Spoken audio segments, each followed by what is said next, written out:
if it's Eddie v Dana, and I'm more than happy for that strapline. If he really has ambitions to try and dominate the sport, it is going to be me and him duking it out. I don't mean it disrespectfully when I say I think I'm on another level. If you would have asked me at the end of the night, at the end of that very busy 12-hour stretch of fighting, who was the number one person I wanted to have on this program, without a doubt, easiest answer, if I could have picked anyone on the planet, anyone involved, from the biggest names to the smallest names, it was this guy, Mr. Eddie Hearn, the face, the head of Matchroom Boxing, kind enough to join us on this Monday evening. Oh, repping Monaco. I like it. How are you, Eddie? I'm good, thank you. How are you, mate? I'm doing great. We have a lot to talk about, Eddie, so I really appreciate the time. And it's been a minute since we last spoke. How are you doing? Everything okay?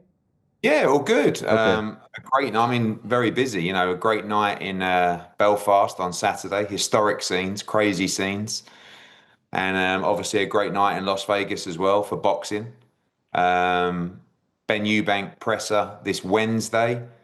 And then just gearing up for the next show, thick and fast. You know, it's red hot times for the sport of boxing. Obviously as well, you know, saddened by the loss of Ricky Hatton. It was kind of, after such a great night on Saturday, it was just such a brutal blow for the sport and so many that knew him and loved him, you know, which was pretty much everyone whom his life blessed.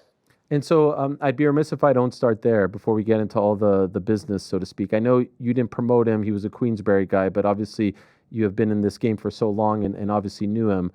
When you think of Ricky Hatton and his legacy and why he meant so much to the British public, what comes to mind? Just a real, honest, working class hero. I think that's the best way to describe him. I mean, he was a fighter that was really the last of his era who wasn't built or didn't care, or because it didn't really exist in terms of social media. You know, I mean, so many people now, you know, that their key is to build themselves on social media and become famous on those platforms. This was a guy who just built himself through being who he is and built himself in his own city from just being a genuine individual. I mean, crazy to think, Ariel, that he had the support and following that he did, even in the days before social media. And that was because of him as a person. You know, this was a guy, you know, to his detriment sometimes in his boxing career, he would literally finish his fights and that was it. He was one of the lads. He was out with the boys. He was in Tenerife. He was in Manchester. He was in Las Vegas. But he had time for everybody. You know, he never came from an era of trying to, you know, do good gestures whilst everybody's, you know, watching it unfold on social media, or have a content team behind him watching him do this and watching him do that. He did it with a clean heart. And, you know, I knew him well over the years, but I really got to work with him closely with his son Campbell, you know, who we promoted, you know, for a dozen or so fights. And Ricky just had time for everybody, you know, and I think probably, although he often needed to work on himself and help himself, he was always more interested in helping others. And that's a mark of the man, you know, a real selfless individual, and someone that, you know, I said earlier in an interview, but you know what boxing's like. Every combat sport, every sports industry is very fickle. I've never heard one person say a bad word about Ricky Hatton. You know, oh, Ricky's this, I don't like Ricky. No one ever said it, because he gave the same amount of time to, you know, someone with extreme power to the same amount of time he'd give someone to a young kid in the gym. He was a lovely, lovely man, and it's really, really, really sad. And, you know, you can see and feel the response from the boxing industry, particularly in this country. It's affected everybody. It really has. And there wasn't, like I said, there wasn't anyone that didn't know him, and there wasn't anyone that didn't love him. The tweets, the tributes, everything that everyone is saying, from legends of boxing to even, you know, the Gallaghers and footballers and stuff like that, an immeasurable loss, really. And I appreciate you talking about him in such glowing terms. Allow me to transition to your event if I can. We were just talking about Molly before you joined us. Molly McCann, obviously great UFC fighter, beloved UFC fighter. If Ricky's an everyman, she's sort of an every woman, right? Everyone loves Molly, Meatball Molly. A bizarre second round. If you would have, maybe placed some odds, Eddie, on who would have thrown a kick in that fight. Maybe we would have said Molly, but she received the kick. What do you think of her performance overall? I saw your thoughts in the ring. You talked about her switching stances maybe a little bit too much, but now that you've had some time to digest and probably talk to her backstage, your thoughts on her performance and the ceiling for Molly McCann? Yeah, I think there was massive pressure, to be honest with you. I mean, like, I spoke to her in the hotel after. She was like relieved that she's got a victory. I mean, firstly, she's coming off defeats and she goes into a new sport, if you like. Really, if she gets beat at that stage, and she fought someone that, we could have chose a lot easier opponents. It wasn't an opponent that's going to do any damage on the world scene, but still, it was an Irish girl, who was definitely coming to fight. And I was pleased with her performance. I think once she settled down, I said, look, sometimes you're a bit keen, you're switching stance. You can fight orthodox and southpaw, but once you're getting into a rhythm in the orthodox stance, you really don't need to be switching to southpaw. And she has significant experience in boxing through the ABAs, but this is in the amateur code, almost probably a decade ago. So switching back is difficult. You're doing it in a stadium, in front of 18, 19,000. There's a lot of pressure, a lot of eyeballs. And I think she's going to be good. I think she's going to really settle down. She can punch. And she's going to need those probably 6 fights that we plan to give her in 12 months. And after that, that's her opportunity to learn. She's free after that to spread her wings and try and challenge for a world title. I'm convinced she will be at world championship level, and I'm convinced she'll be challenging for one within 12 to 15 months. And then it's over to her. But now we just got to give her the ring time. And Molly, she's, like you say about Ricky, she really is just an incredible person, and everybody loves her. And she's got a massive fan base. She's extremely popular, and she can fight, and she will keep on improving in boxing. I thought Patty Donovan won the main event. I'm not the only one. Who'd you have it for? I feel like more people thought Paddy probably edged it than Lewis, but I think sometimes people don't quite add up the scorecards given the knockdowns. I mean, someone said to me today, "Oh, Paddy won that easy," and I said, "Really?" I said, "How many rounds did you give Lewis Crocker outside of the knockdowns?" And he went, like, "Only 2." I was like, "Okay, so you gave him 2 rounds plus 2 10-8 rounds. This is a very, very close fight." And, I'm the same, probably giving Crocker 2 to 3 rounds, probably 3. And if you give him 3 plus the knockdowns, I believe he wins it by a point. So I think, whoever lost that fight was going to be kicking themselves, because Paddy Donovan at the turn was a million miles behind. Now, there is an argument he won, virtually every round of the back half. But for me, he should have been trying to force the stoppage once he got his legs back, and it was a big knockdown in the 5th.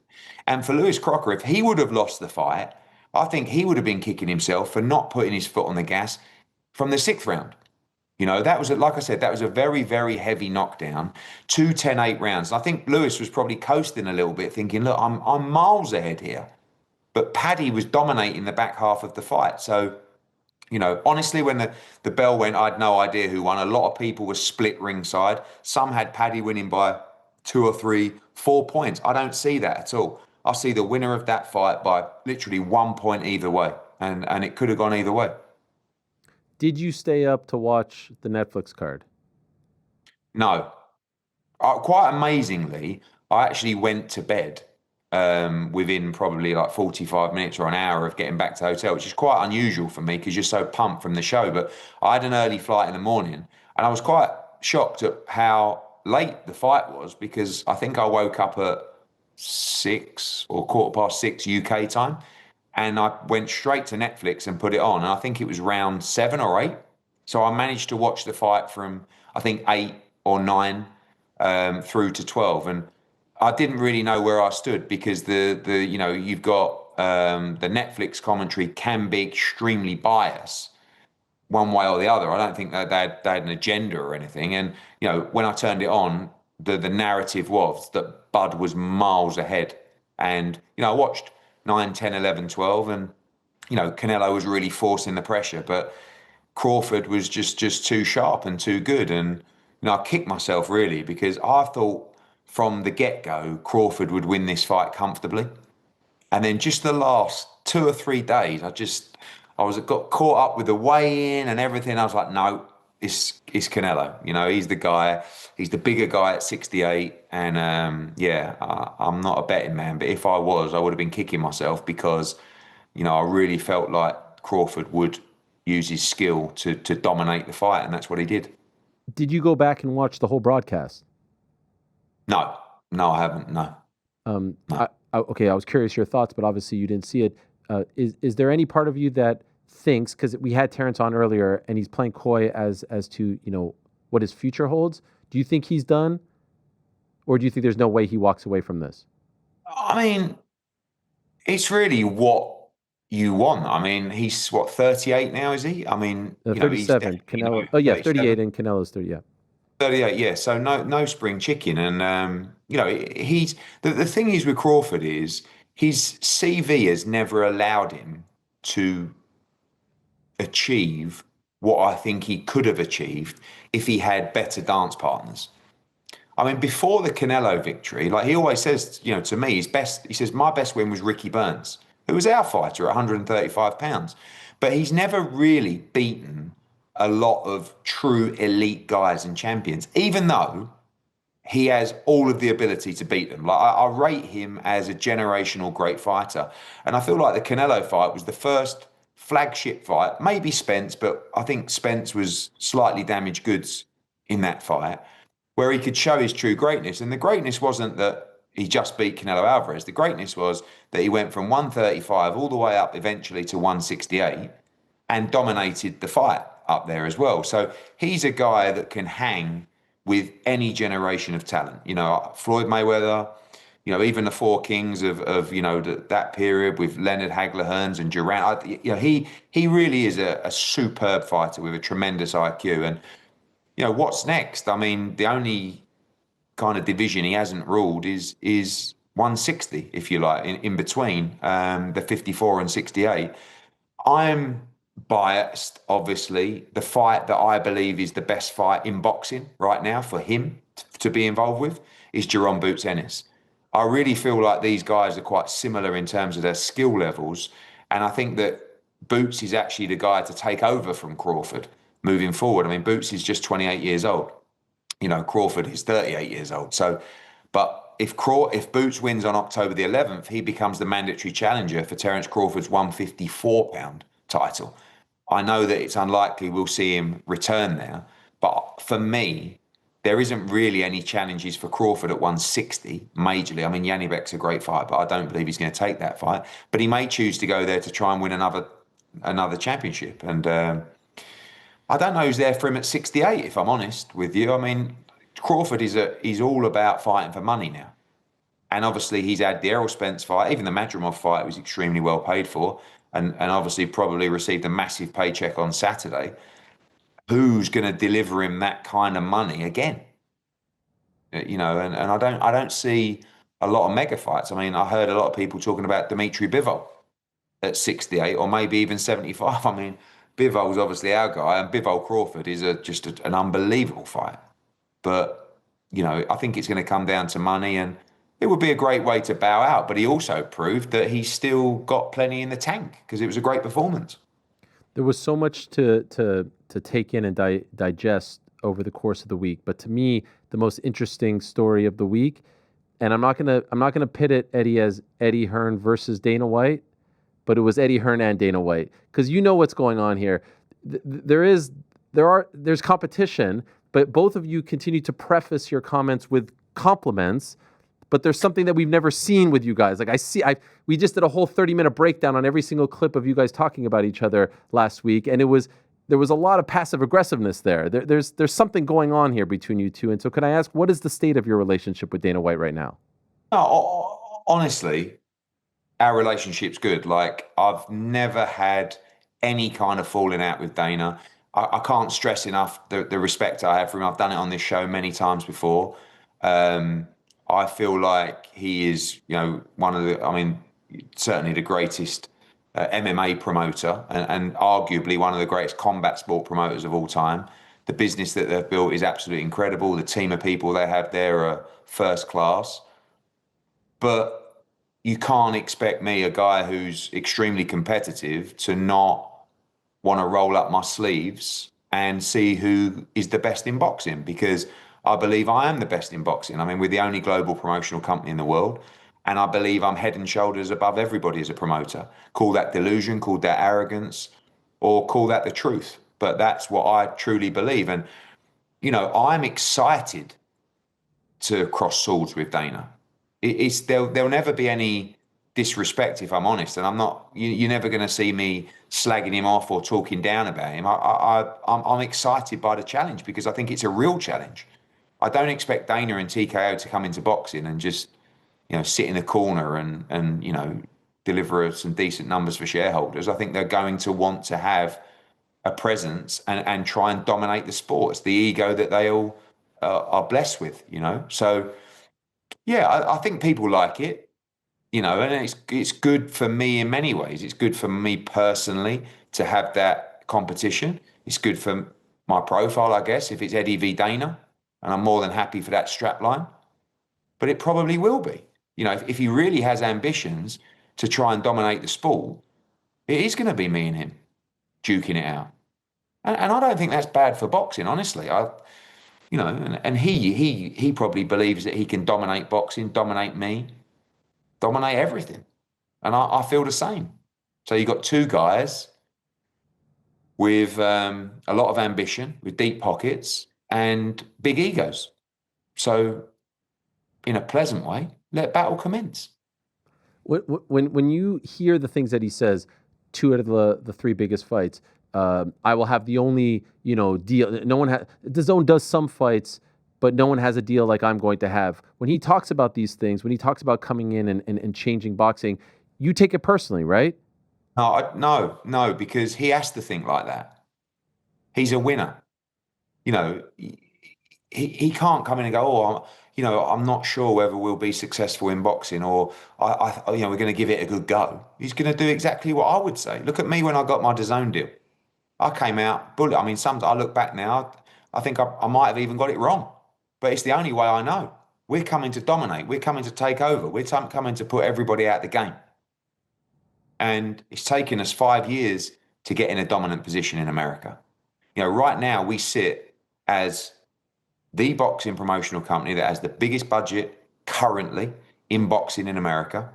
You have all these major boxing promotional companies with dozens of world champions and a roster of great fighters who have no broadcaster. They're completely on their arse. And we are in a fantastic position.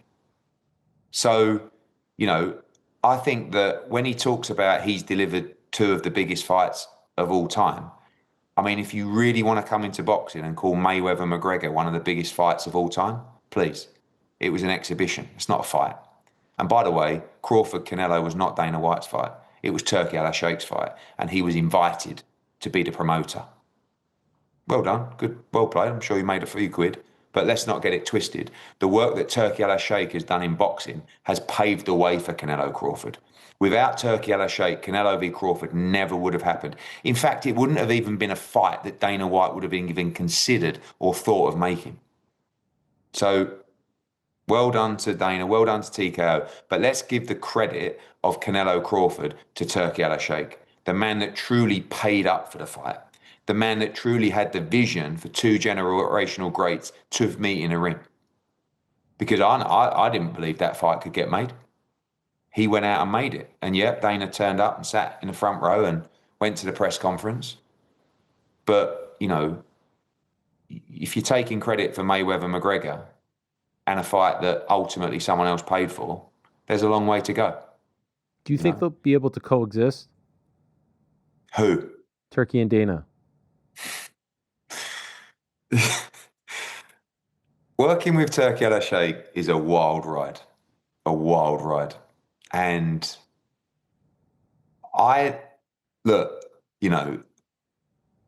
Dana works at a high level at Mark Shapiro, Nick Khan, all these people. I mean, they're very, very good at what they do, very smart, but they also like to do what they do and what they want to do.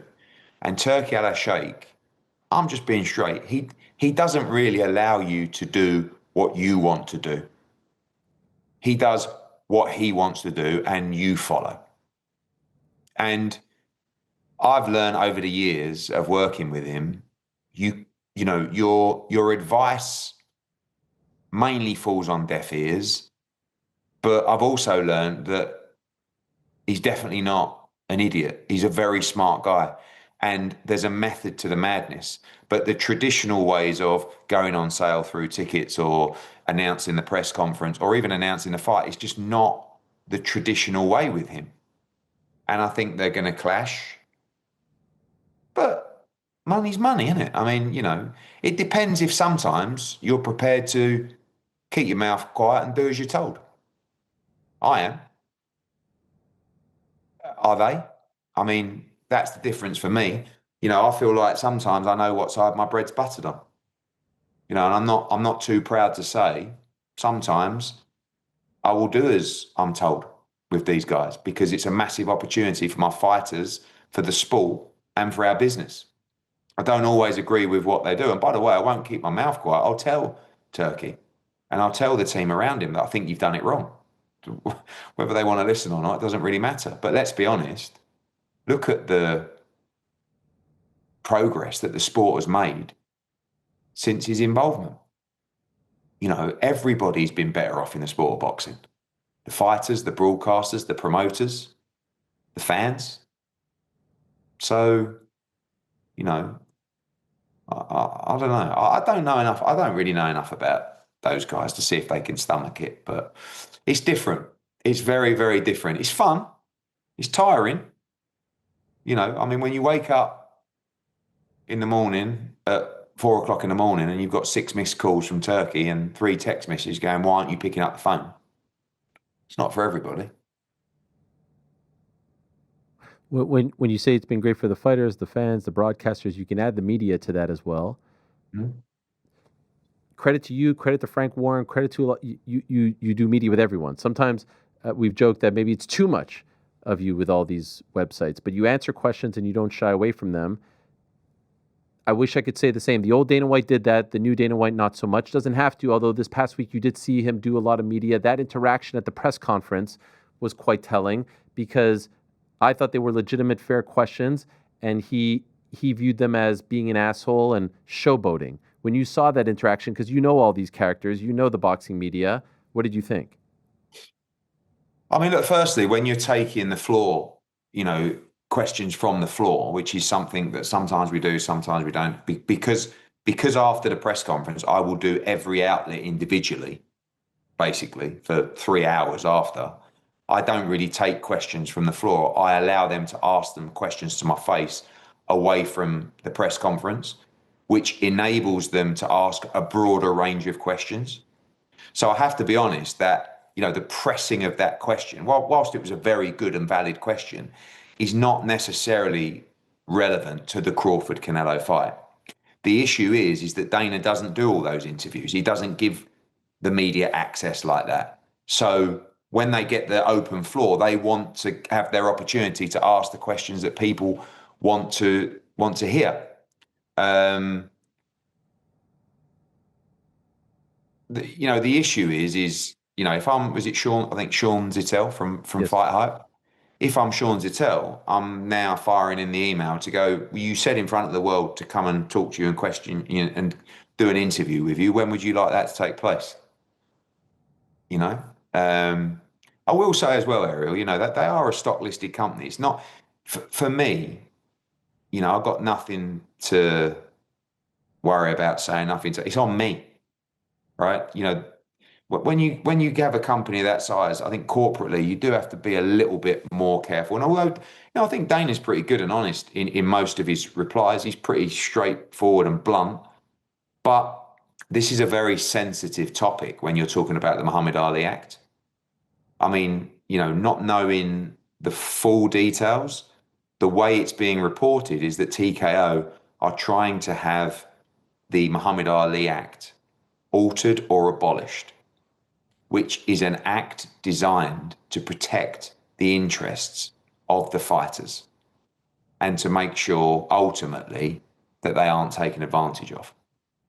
So the question is, why are you trying to get that act changed or removed?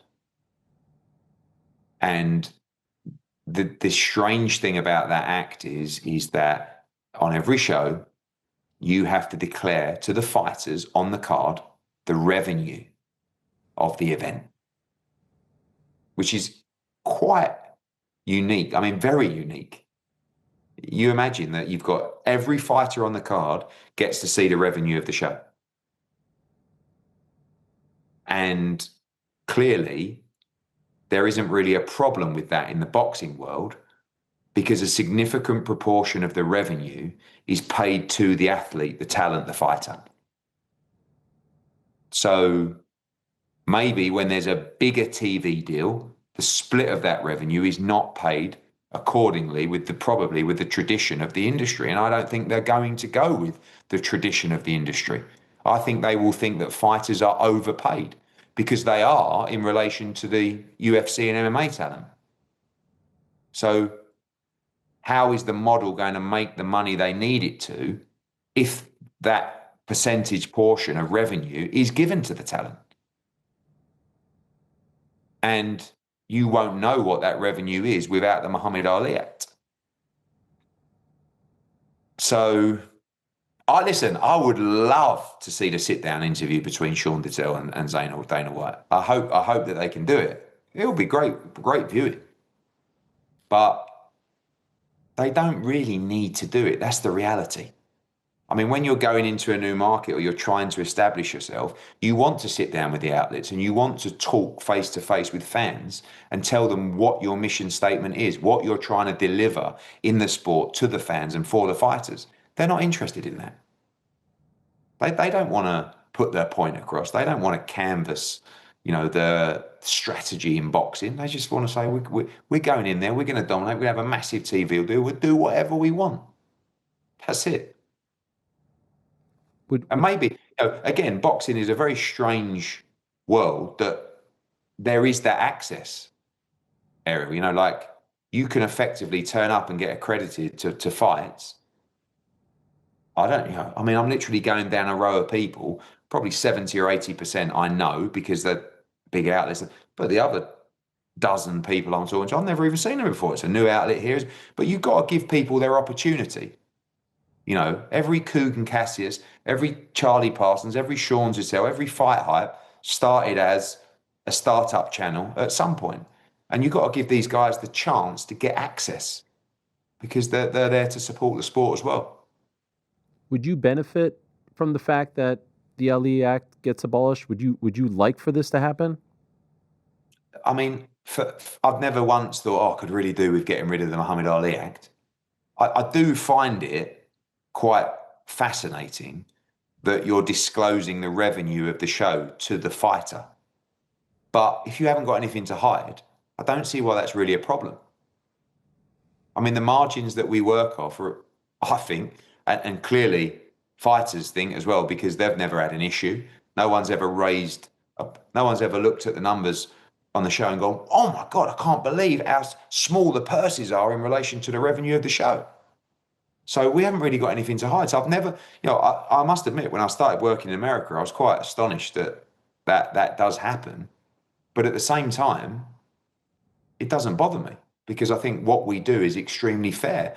And the purses that we pay are extremely fair in relation to the revenue of the show. Sometimes too high, I think, but it is what it is. And that's the market. And, don't forget as well that if this league comes, that I expect the prize money or the purses to be quite conservative.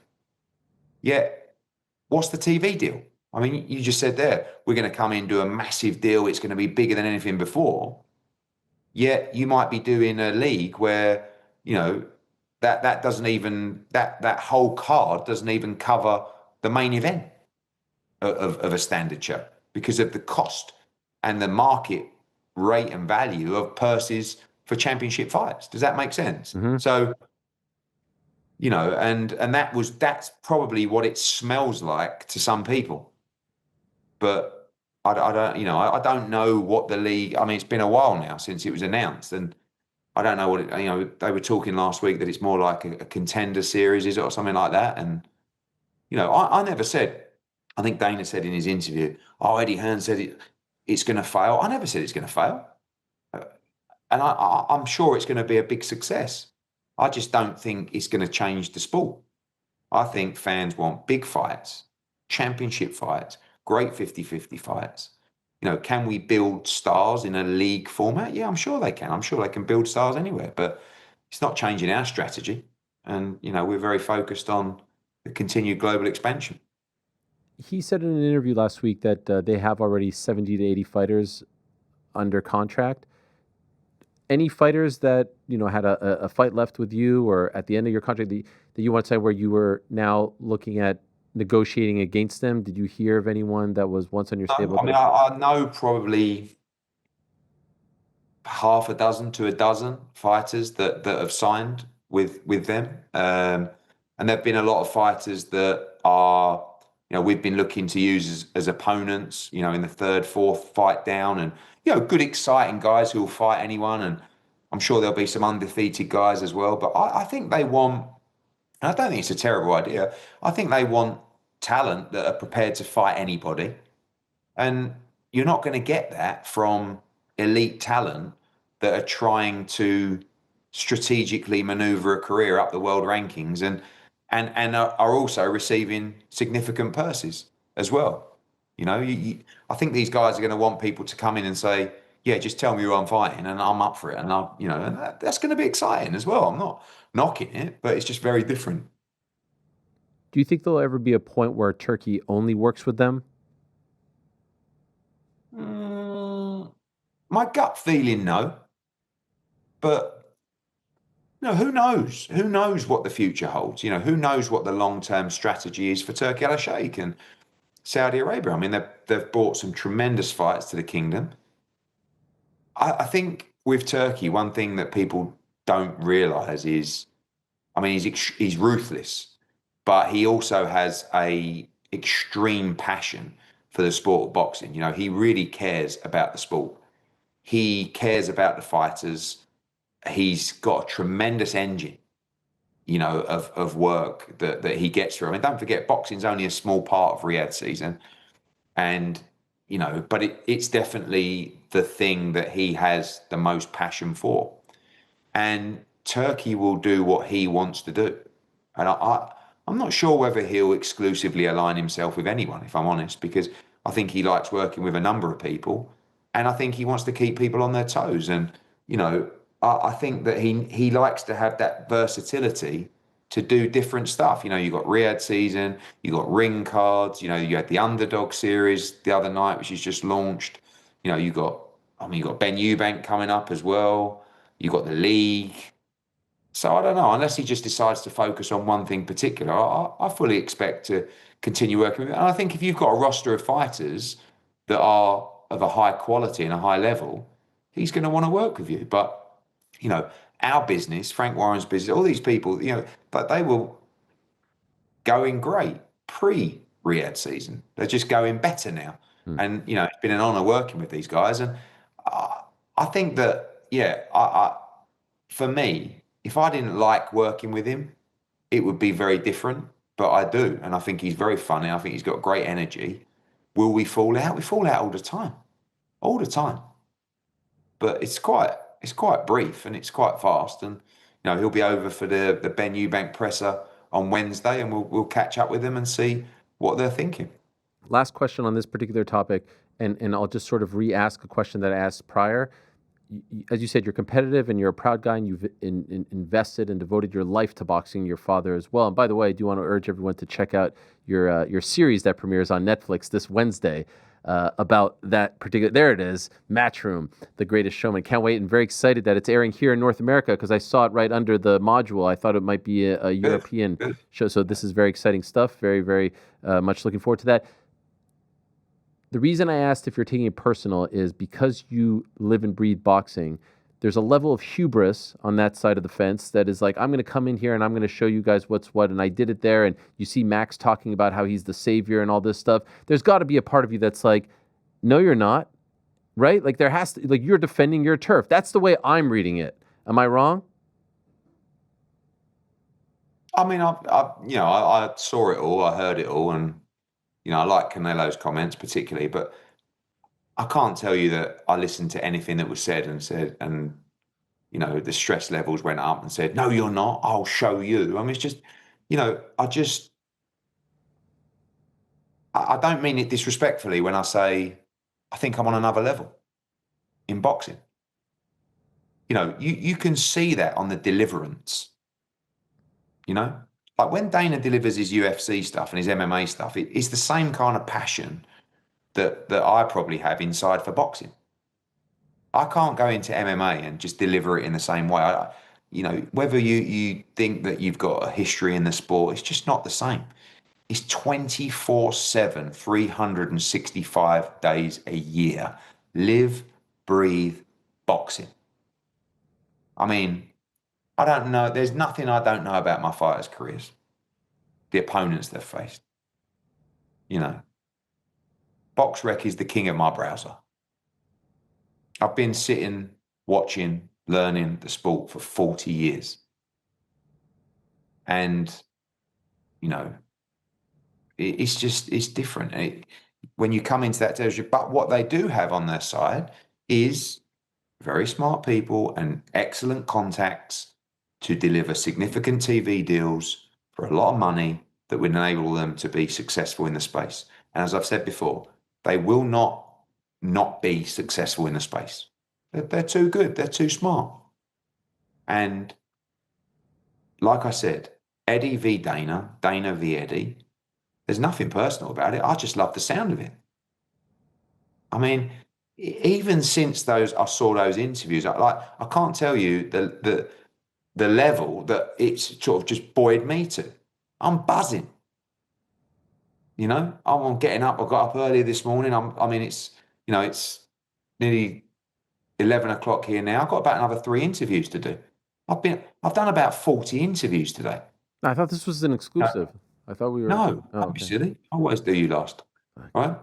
But you know, I'm fired up for it. I'm excited for boxing, and his inclusion is fantastic for the sport. Fantastic, because they're serious players. They're going to be making an investment. Everybody's talking about it. Why is Dana White getting involved with boxing? Because boxing's red hot. We've had this conversation for the last 6 months. It's much hotter than MMA right now, in my opinion. And great times.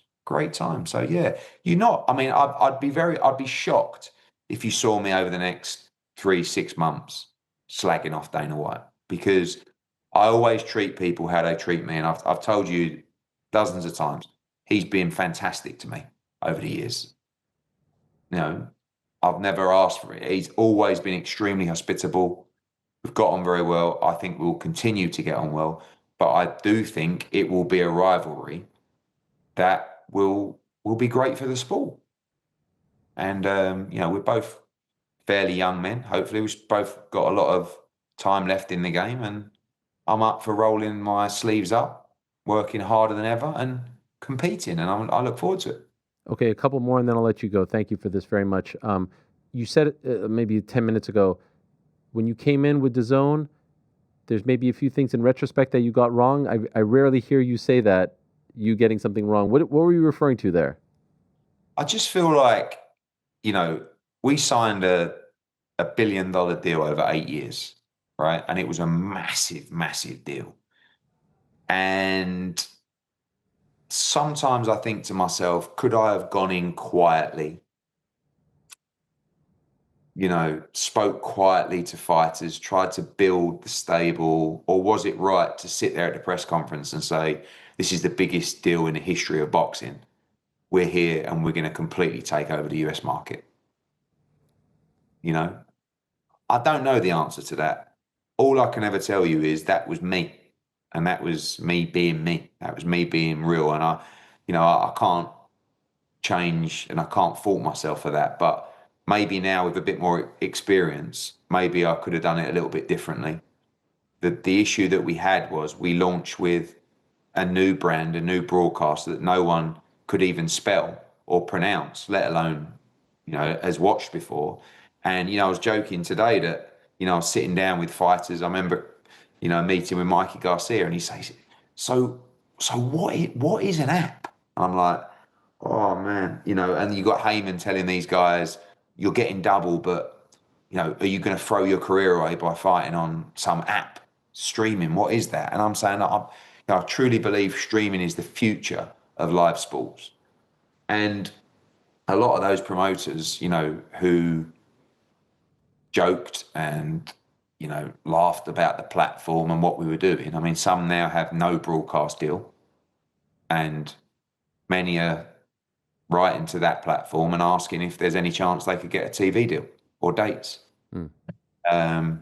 Or some who are completely out of business and I don't think have done a show for 2 or 3 years.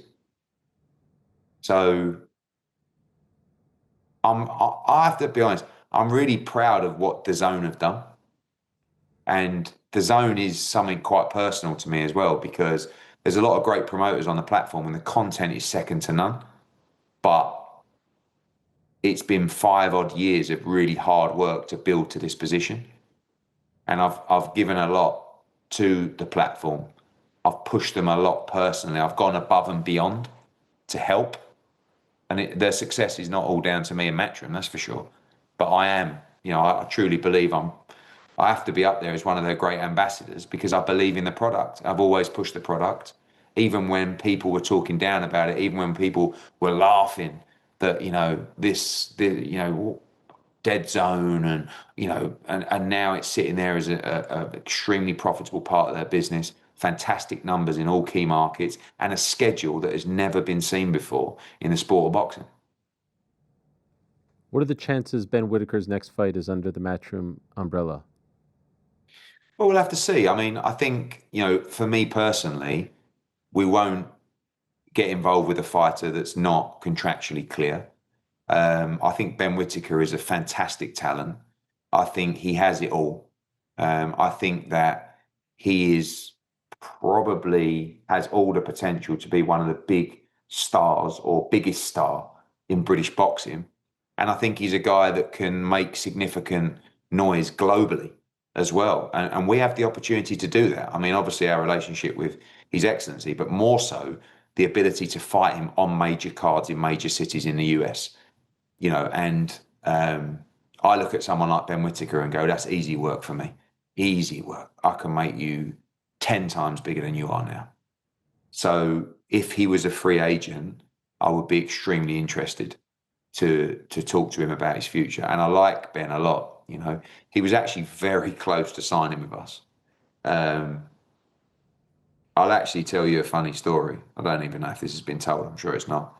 We actually filmed a promo with Ben Whittaker. We pretty much agreed terms for his signing when he turned pro.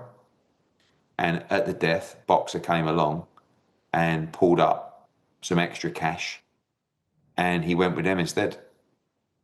And that didn't even leave a bitter taste in the mouth. It just, every time he fights, I just go, And we've flirted with each other a lot over the years without ever speaking. And if that opportunity presents itself, I'd like to finally make it happen. What a story. Wow. Okay. Something to look forward to, potentially. I saw you and Katie and Brian Peters together. Yeah. What can you tell us about her future plans? We had a lovely lunch. We really had a lovely lunch. I mean, she's a very, very special person, Brian is a really good friend of mine. I mean, every manager should be really annoying.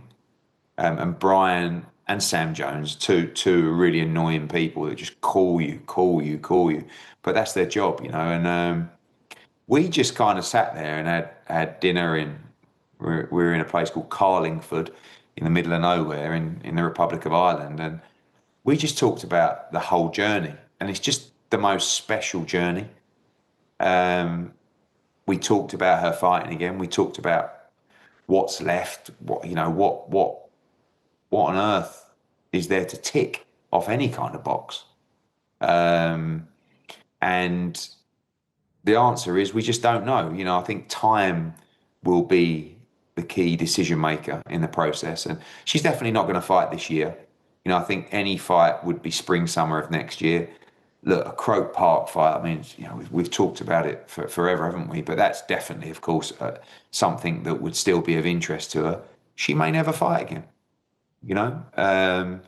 And if she walked away now, part of me would be unbelievably happy, you know. I think she has such a, you know, a lot of these fighters, I think they have so much to give to the sport. You know, I said to her, "Was you ever coached?" "Oh, I think I'd be a terrible trainer." I said, "What? How?" You know, and not just that, but, you know, she turns up to support the other female fighters, and, you know, Tier 8 and one of our young stars, she was championing her the other day. And I don't think she sometimes realizes the effect that she can have, not just even on young amateur fighters, but even professional fighters, because everybody's hero from that code is Katie Taylor. So I don't know how the story will go from here, but it has been one of the great journeys, certainly of my career. And she's just a tremendous individual. Would you like to see her fight again? I mean, if the opportunity presented itself at Croke Park, I think that would be something that would just be so historic. And I know how much it means to her. But at the same time, after the Serrano fight that we just had, you know, and she is approaching the, you know, dare I say, the 4-0 at some point soon. It was the kind of conversation where it was like, it's been unbelievable. And if it ends here, thank you. You know, thank you for everything. And you know, it's just, we were like saying that so much of what we've done is just a blur. You know, you have to remember when she turned professional at Wembley in 2017, 2016, in November, we got laughed out of town. Oh my God, Eddie and Matchroom are putting a woman on the car. I can't believe it. You know, fast forward to Wembley Stadium, Millennium Stadium, you know, Philadelphia, Boston, and of course headlining in Ireland, Madison Square Garden twice, AT&T Stadium. I mean, like, we said we never ever expected, ever in our wildest dreams, to take it to this kind of level, from an interest perspective, and from a financial perspective as well. She's made a lot of money, and I'm really proud of her. Two last quick ones. AJ, we saw the IG story, the Fury thing and all that. When do you think we'll have an answer to the question of, you know, when he fights again and against who? When do you think that comes down? You know, I don't think you'll mind me saying it, but I spoke to Nikita today. I mean, they want to make the Jake Paul fight, you know, and I said to Nikita, look, we were right up for that fight and we would do it, but we can't take that fight without seeing what happens against Tank. Because if you get flattened by a Tank, don't even think we can make an AJ fight. But I don't know. I mean, right now we're planning to return in January or February, and it's been well documented. We've had that approach and offer from Ghana, and I think it would be the most tremendous thing for AJ to fight in Africa. I really do. I mean, when you look at what he's done in his career, I think the scenes are, I mean, it would just be wild. And he needs that fight. You know, it's been a year now that he's been out of the ring. If we're going into a Fury, or we're going into a, no idea, Dubois, Usyk, whoever it's going to be, and there will be a major fight next summer. It has to be, because that's what we're going to do. He needs to get back in the groove against a top 20 guy that he can go in, blow the cobwebs off, look good, and gear himself up for the last big roll of the dice. So right now, I would say January or February in Africa is very, very common. And I would be looking to head out to see AJ next week to try and finalize some plans. Do you call him Femi, by the way, or do you call him AJ? AJ. Okay. I guess inner circle call him Femi, but No, I mean, I've just always known him as AJ, you know. So, but I will say, when I saw that IG story, I was over the moon. yeah, that was. Because there has been a lot of soul searching since the Dubois defeat, and the injury was a big blow, because it was just heal it on its own, then it was no, it needs an operation, and that was like a 3 or 4 month period. And couple that with the kind of, you know, I just feel like sometimes people don't realize what a loss can do for a fighter, especially for someone who's not used to losing, especially a loss on a massive stage, you know. And when you put so much work into something and it comes crumbling down, is personally very, very hard to accept. And, it definitely took him a while to get over that.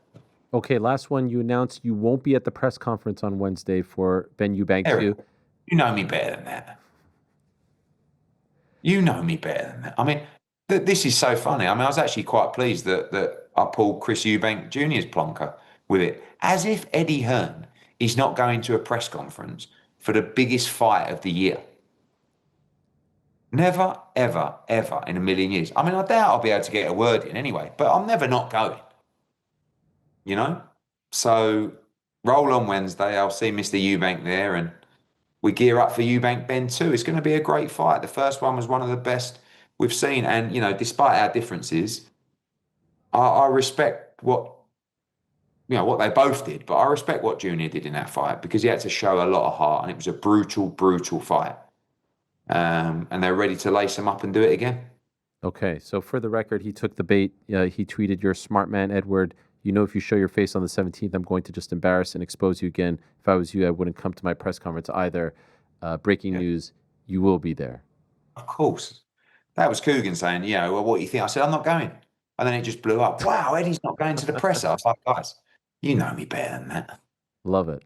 Thank you, Eddie. And good luck on Wednesday at the presser, but also with the release of the series. Can't wait for it. Appreciate the time as always. Thanks, Ariel. There he is, the great Eddie Hearn of Matchroom Boxing.